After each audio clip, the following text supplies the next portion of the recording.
Alors justement, pour en revenir à Mohamed Merah, il était enterré hier à Toulouse, après que les autorités algériennes aient refusé qu'il le soit dans son pays d'origine, l'Algérie, invoquant des risques d'insécurité. Quel est votre avis?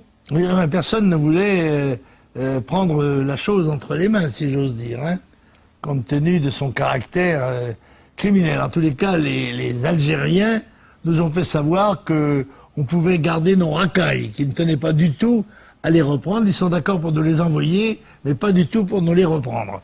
Et on a tout de même fini, c'est je crois M. Cohen, le maire de Toulouse, a quand même accepté, a fini par accepter d'enterrer Merah quelque part dans le cimetière musulman, dit-on, d'un cimetière de Toulouse ou d'une ville d'à côté. Bref, cela a déclenché, semble-t-il, une série d'opérations, car quoi qu'on dise, c'est quand même bien ce scandale criminel épouvantable qui a déclenché les opérations de police dans les milieux que dénonçait Marine Le Pen, du fondamentalisme musulman.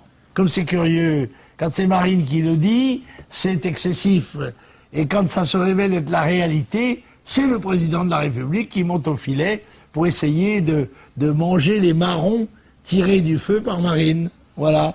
Et cela, j'espère que ça ne dupera pas les Français, qui devront se poser la question tout de même, enfin, ces Kalachnikov qu'il y a dans les appartements d'un certain nombre de gens connus pour leurs opinions extrémistes, fondamentalistes, eh bien, elles y sont depuis longtemps. Et M.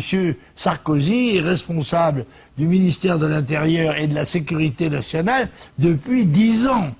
Alors, on s'aperçoit d'une chose, c'est que toutes les politiques positives n'ont pas été prises n'ont pas été suivies pendant 10 ans, mais que là, à 3 semaines des élections, monsieur Sarkozy, qui va d'un bout à l'autre de la France pour se montrer à la télévision, essaye de prouver et de démontrer qu'il a une attention particulière pour la sécurité.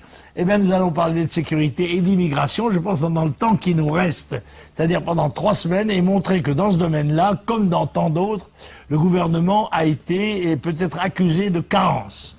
D'ailleurs, à ce propos, pour en revenir rapidement à l'histoire Mohamed Merah, son père, ancien détenu pour trafic de drogue, actuellement résidente en Algérie, a décidé de porter plainte contre les policiers du raid, invoquant l'assassinat de son fils. Ah, c'est probablement ce genre de gens qu'on appelle des chances pour la France, n'est-ce pas? Le papa, voleur, trafiquant de drogue, le fils, assassin, multi-assassin, etc.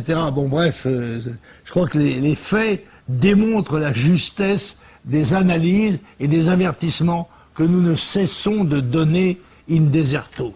Oui, mais alors ce qui est inadmissible, c'est que Pierre Laurent, le secrétaire général du Parti communiste français et adjoint principal de Jean-Luc Mélenchon, estime normale la réaction du père de Merah.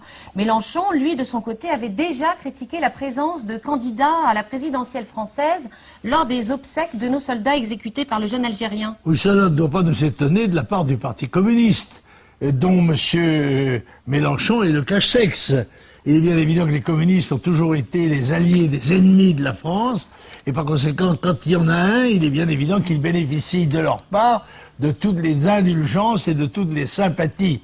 Dieu merci, grâce à ce genre de déclaration, les Français sauront qui est derrière Mélenchon et qui est Mélenchon.